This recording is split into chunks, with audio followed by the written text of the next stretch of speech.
ETF index mutual funds నేర్చుకుని stock మార్కెట్లో రాణించాలనుకుంటున్నారా? వెంటనే ఈ నెంబర్కి కాల్ చేయండి. నమస్తే, welcome back to Suman TV. Present మనతో పాటు ఉన్నారు corporate and soft skills trainer Madhuravani గారు. నమస్తే మ్యామ్. నమస్తే అండి. దుబాయ్ గురించి మాట్లాడుకుంటే ఇట్స్ బ్యూటిఫుల్ టూరిస్ట్ ప్లేస్, ఇంకా సెక్యూరిటీ, సేఫ్, కామ్గా ఉంటుంది అని అంటా ఉంటారు. కానీ ఇప్పుడు ఏదైతే వార్ వచ్చింది, ఈ వార్ వల్ల చాలా డిస్టర్బ్ అయిపోయింది దుబాయ్. కమింగ్ టు బిజినెస్ పరంగా కానీ ఇంకా అన్ని విధాలా చూసుకుంటే సెక్టార్స్ కానీ అన్నీ కూడా పడిపోతున్నాయి. కొత్తగా ఇప్పుడు జాబ్స్ కూడా పోతున్నాయంట. ఒకసారి డీటెయిల్గా వెళ్తే మనకి దుబాయ్ అనేది one of the safest country మొత్తం వరల్డ్లోనే. అంటే అక్కడ 0% క్రైమ్, అసలు క్రైమ్సే ఉండవు. చాలా సేఫ్, చాలా నీట్, అంటే చాలా అడ్వాన్స్డ్ కంట్రీ. అది మనకన్నా చాలా అడ్వాన్స్, చిన్న కంట్రీ కాకపోతే చాలా అడ్వాన్స్డ్ కంట్రీ. కానీ ఇప్పుడు వార్ వల్ల ఏమవుతుందంటే చాలా డ్యామేజ్ అయిపోయింది దుబాయ్కి కూడా. మనం ఏదైతే సేఫ్ అనుకున్నామో అదే అన్సేఫ్గా మారిపోయి 18 lakhs ఇండియన్స్ రిటర్న్ వచ్చేసారు. మనం చూసుకుంటే మెయిన్గా సౌత్ ఇండియా నుంచి, అంటే తెలంగాణ, కేరళ, కర్ణాటక, తమిళనాడు, కొంత పర్సంటేజ్ ముంబై, మహారాష్ట్ర నుంచి వెళ్ళిన వాళ్ళు ఉన్నారు.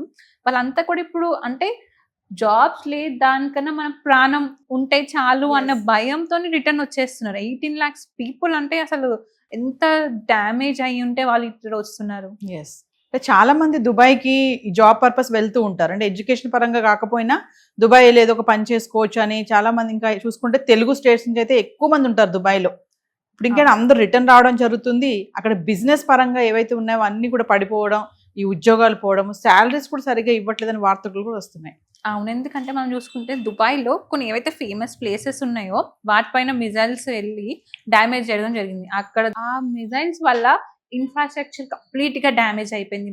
బ్యాంకింగ్ సెక్టర్ కానీ, డేటా సెంటర్స్ కానీ, టూరిజం కానీ మొత్తం ఎక్కడికక్కడ ఆగిపోయింది. దుబాయ్ మెయిన్ ఇన్కమ్ ఏంటంటే ఆయిల్, క్రూడ్ ఆయిల్. దాని వల్ల ఇప్పుడు అది కూడా ఆగిపోయింది. అది కాకుండా దుబాయ్కి ఇంకో ఇన్కమ్ అంటే టూరిజం కూడా 15,000 crores లాస్ వచ్చింది. అంత లాస్లో అయిపోయింది. అంటే ఆ మిజైల్స్ వల్ల ఏదైతే డ్యామేజ్ జరిగిందో ఇన్ఫ్రాస్ట్రక్చర్ వల్ల ఎవరు వర్క్ చేయలేకపోతున్నారు. వర్క్ లేదు, శాలరీస్ అసలు ఎక్కడ వర్క్ ఏం జరగట్లేదు, మొత్తం కంప్లీట్గా ఆగిపోయింది. కాబట్టి అక్కడ వేరే ఆప్షన్ లేదు. ఇప్పుడు శాలరీ, ఇప్పుడు మన ఇండియాలో ఉంటే మనం ఎలానో సర్వైవ్ అవుతాం, మన ఫ్యామిలీ ఉంటుంది. కాబట్టి మన వాళ్ళు చాలా మంది దుబాయ్లో వెళ్ళి ఉన్న వాళ్ళు ఉన్నారు. అంటే హై జాబ్స్ అనే కాదు, చిన్న జాబ్స్కి కూడా చేసే వాళ్ళు ఉన్నారు. మీరు దుబాయ్లో చూసుకుంటే అక్కడ మాల్స్లో అంతా బయట కంట్రీస్ ఉన్న వాళ్ళే, యుఎస్ కానీ, యూకే, థాయిలాండ్, ఇండోనేషియా, మన ఇండియా వాళ్ళు. మీకు మాల్స్లో ఎక్కడ కూడా దుబాయ్ వాళ్ళు కనిపించరు. మొత్తం మన వాళ్ళు లేకపోతే వేరే కంట్రీస్ వాళ్ళే వర్క్ చేస్తుంటారు. ఇప్పుడు వెళ్ళిందే వర్క్ కాబట్టి అక్కడ వర్క్ లేనప్పుడు ఏంటి, అందుకని అందరు రిటర్న్ రావడం జరుగుతుంది. అంటే IT sector and banking sector కూడా చాలా పడిపోయింది. నెక్స్ట్ క్రూడ్ ఆయిల్ ప్రొడక్షన్ కూడా ఆగిపోయింది. దానివల్ల ఉద్యోగాలన్నీ కూడా పోతున్నాయని చెప్పేసి కూడా టాక్ అయితే నడుస్తుంది. ఇది ఎంతవరకు ఉంటుంది అంటే రిటర్న్ వచ్చిన వాళ్ళు మళ్ళీ వెళ్ళే ఛాన్సెస్ ఉంటాయా? ఈ వారు వల్ల ఈ ఇంపాక్ట్ అనేది మళ్ళీ ఇదంతా సెట్ అవ్వాలంటే ఎంత టైం పట్టొచ్చు?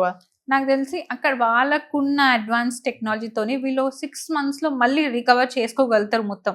అప్పుడు ఎవరైతే రిటర్న్ వచ్చారో మళ్ళీ వెళ్ళగలుగుతారు, కూడా వెళ్ళి చేసుకోవచ్చు. కాకపోతే ఇప్పుడున్న సిచ్యువేషన్లో అక్కడ జాబ్ చేసుకునే సిచ్యువేషన్ లేదు. మొత్తం టెకీస్కి అయితే మొత్తం అక్కడ హాల్లో ఉంది. ఎందుకంటే ఇన్ఫ్రాస్ట్రక్చరే పాడైపోయింది, డేటా సెంటర్స్ అన్ని పాడైపోయినాయి. కాబట్టి అక్కడ ఏం వర్క్ జరగట్లేదు. అంటే ఇంతకుముందు అక్కడ దుబాయ్లో ఎక్కువ టూరిజం, ఎవ్రీ ఇయర్ కొన్ని crores ఆఫ్ టూరిస్టులు వెళ్తుంటారు. అక్కడ ఏదైతే మెయిన్ పామ్ జుబేరా అని ఒకటి ఉంది, అది కూడా డ్యామేజ్ అయిపోయింది. దానివల్ల టూరిజంస్కి అండ్ క్రూడ్ ఆయిల్ తీయడానికి దాంట్లో కూడా చాలా ప్రాబ్లమ్స్ వచ్చి ఇక్కడ శాలరీస్ ఇవ్వలేకపోతున్నారు, జాబ్ చేసిన వాళ్ళు చేయలేకపోతున్నారు. సో కంప్లీట్ దుబాయే మొత్తం ఒక స్ట్రక్ అయిపోయింది అక్కడ. ఇప్పుడు ఎవరైతే రిటర్న్ వచ్చేస్తున్నారో మన ఇండియాలో ఇప్పుడు అప్కమింగ్ చాలా వరకు మనకి స్టార్టప్స్ కానీ ఇవన్నీ స్టార్ట్ అవుతున్నాయి చూస్తున్నాము. ఐటీ సెక్టర్ కూడా కొంచెం గ్రోత్ అవ్వడము మన ఇండియాలో చూసుకుంటే, మరి ఎవరైతే రిటర్న్ వస్తున్నారో వీళ్ళందరికీ ఇప్పుడు ఇక్కడ మంచి అవకాశాలు వస్తాయంటారా? అంటే ఇప్పుడు మన దగ్గర అయితే అవకాశాలు చాలా ఉన్నాయి, కానీ వీళ్ళు మన దగ్గర ఉండి చేసుకోవాలనుకుంటే అవకాశాలు చాలా ఉన్నాయి, వాళ్ళ జాబ్స్ కూడా చాలా ఉన్నాయి, ఈజీగా చేసుకోవచ్చు. సో ఫైనల్గా మాట్లాడుకుంటే అంటే దుబాయ్లో జాబ్ ఆపర్చునిటీస్ అనేవి తగ్గిపోయాయి ఈ వార్ ఎఫెక్ట్ వల్ల ముఖ్యంగా చూసుకుంటే. సో ఇంకా దుబాయ్ వెళ్ళాలి ఫ్యూచర్లో అనుకునే వాళ్ళు ఇప్పట్లో కొంచెం డౌట్గానే ఉంటుంది కదా, ఇప్పుడు ఈ టైంలో వెళ్ళడం కానీ అక్కడ జాబ్ కానీ. ఈ వార్ అయిపోయినాక కూడా మనం అనుకున్నట్టు 6 months to 1 year అయితే పడుతుంది.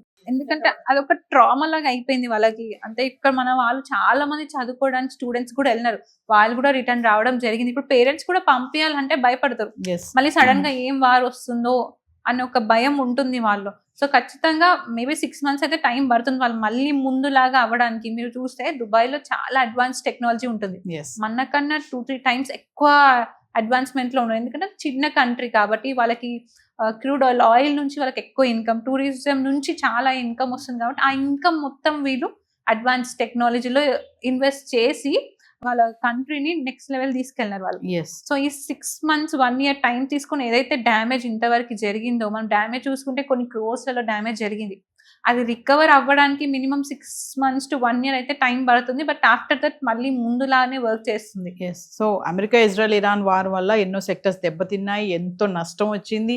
మన ఇండియా వరకు కూడా చూసుకుంటే మొన్నటి వరకు గ్యాస్ సిలిండర్స్ కానీ, పెట్రోల్ డీజిల్ కానీ, ఇవన్నీ క్రూడ్ ఆయిల్ కానీ ఎంతో డిస్టర్బెన్స్ అయింది. అది ఒకేసారి మళ్ళీ ఉద్యోగాల వైపు కూడా రావడం అనేది మనం ఇప్పుడు ఈరోజు మాట్లాడుకునే టాపిక్ అదే. దుబాయ్లో ఉద్యోగాలన్నీ కూడా పోతున్నాయని చెప్పేసి, అంటే ఈ ఎఫెక్ట్ అనేది, వార్ ఎఫెక్ట్ అనేది ఎంప్లాయీస్ పైన కూడా పడిందని అనుకోవచ్చు ఫైనల్ గా. ఖచ్చితంగా అండి, ఎందుకంటే అక్కడ అన్ని ఆగిపోయినాయి కాబట్టి వీళ్ళకి వేరే ఆప్షన్ లేదు. వీళ్ళకి శాలరీ ఇవ్వాలన్నా కానీ అక్కడ ఏమైనా వర్క్ జరిగితే శాలరీస్ ఇస్తారు కదా, ఆల్రెడీ వాళ్ళే చాలా డ్యామేజ్ అయి ఉన్నారు. సో అందుకని ఎంప్లాయీస్ మన 18 lakhs ఎంప్లాయీస్ వచ్చేసారు అంటేనే అక్కడ ఎంత డ్యామేజ్ లో ఉన్నారు, వర్క్ సిచ్యువేషన్ ఏంటి, అక్కడ కంట్రీ సిచ్యువేషన్ ఏంటి అని మనం అర్థం చేసుకోగలుగుతాం. Yes, thank you.